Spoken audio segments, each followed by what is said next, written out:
بسم اللہ الرحمن الرحیم۔ علی مخلص ترین وجود کائنات کا اللہ کی بارگاہ میں ساری رات عبادت، پہلو بدلنے میں قرآن کی تلاوت،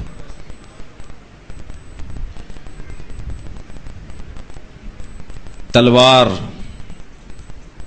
ابن ملجم چلا رہا ہے، بسم اللہ علی پڑھ رہے ہیں، بسم اللہ وباللہ وعلی ملت رسول اللہ فزت ورب الکعبہ۔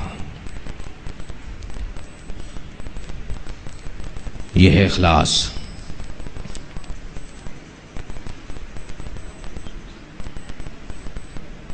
آج یہ جو رات آئی ہے یہ اہل بیت پہ سخت رات ہے، شب شہادت ہے مولا کی۔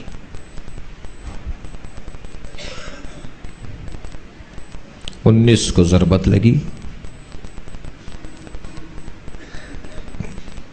20 کو مولا کا زخم، مولا کے بدن میں زہر سرایت کر گیا،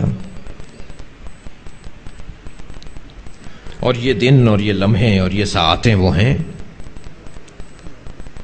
کہ جس کے لیے صعصع ابن سوحان کہتے ہیں کہ جب میں علی کے سرہانے پہنچا، اصحاب علی کا مجمع تھا جو دروازے پہ لگا تھا، لوگ دعائیں کر رہے تھے، رو رہے تھے، اور سب یہ کہہ رہے تھے کہ ایک نگاہ ہمیں علی کو دیکھنے دو۔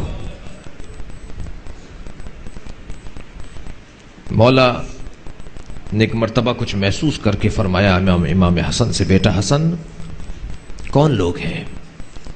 کہ بابا آپ کے چاہنے والے ہیں، آپ کو دیکھنا چاہتے ہیں۔ فرمایا علی نے بلا لو۔ لوگ اندر آئے،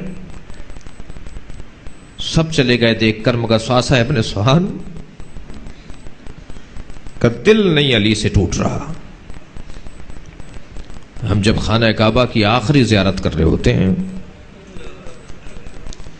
تو دل نہیں کرتا کہ اسے چھوڑ کر جائیں۔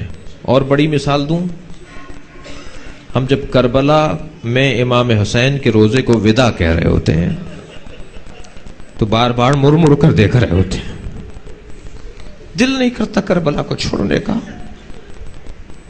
صعصع ابن سوحان اندر آ تو گئے، باہر جانے کو دل نہیں کر رہا۔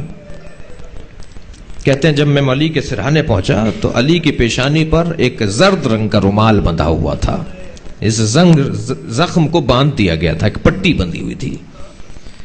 فرماتے ہیں اس زرد رنگ کے رومال میں اور علی کی پوست، علی کی کھال میں، علی کے چہرے کی کھال میں فرق نہیں تھا۔ میں نے ان کے فرزند حسن سے پوچھا یہ کیا ماجرا ہے؟ فرمایا زہر پورا بدن میں سرایت کر گیا ہے۔ امام حسن کوفے کے ایک حاذق طبیب کو لے کر آئے، بھائی آ کر ہمیں بتاؤ۔ وہ اپنے اوزار کو لے کر مولا کے سرہانے بیٹھا۔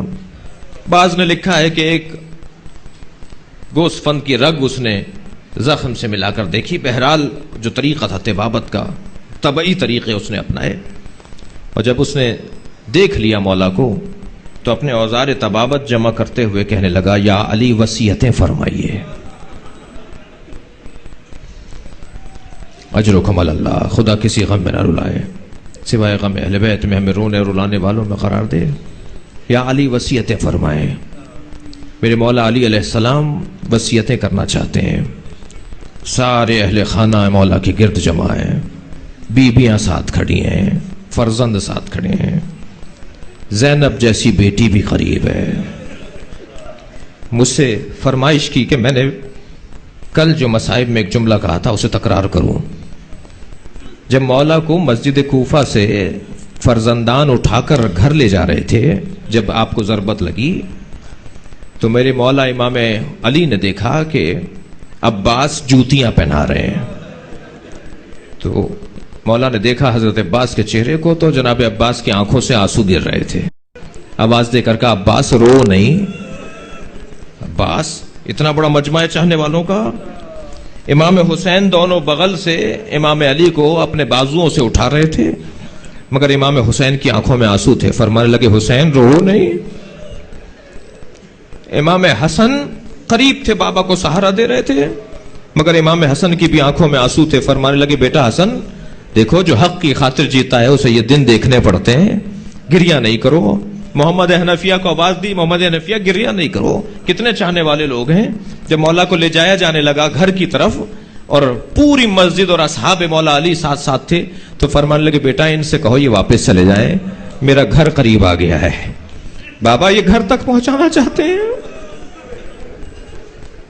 بابا آپ کو یہ گھر تک پہنچانا چاہتے ہیں. کہا بیٹا یہ خبر زینب کو پہنچ گئی ہوگی، بیٹا یہ خبر ام کلثوم کو پہنچ گئی ہوگی، کہیں ایسا نہ ہو ان کے رونے کی آواز باہر آ رہی ہو، ان سے کہو یہ واپس لے جائے. اصحاب سے مولا نے فرمایا آپ واپس لے جائیے.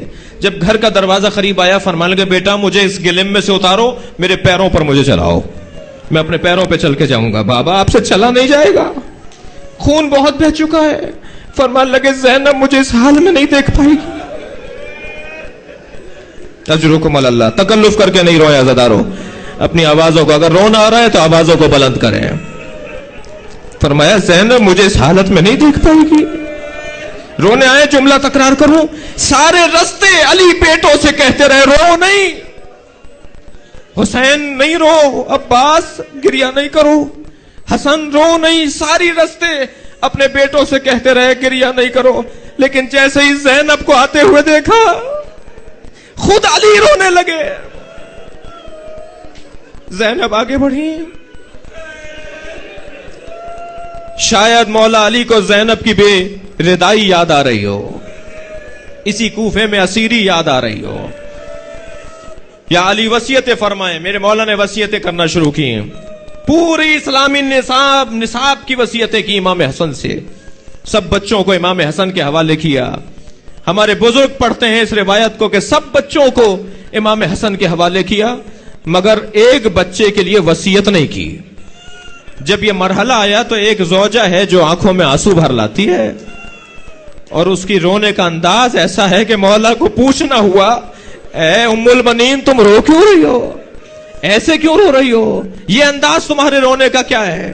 فرمان لگی مولا شاید میرا عباس اس قابل نہیں رہا کہ اسے حسن کے حوالے آپ فرماتے. فرمانے لگے اے ام المنین میرا عباس حسین کے حصے کا ہے، حسین عباس کے قریب آؤ، عباس مولا کے قریب جاؤ، عباس اپنے مولا کا ساتھ دینا.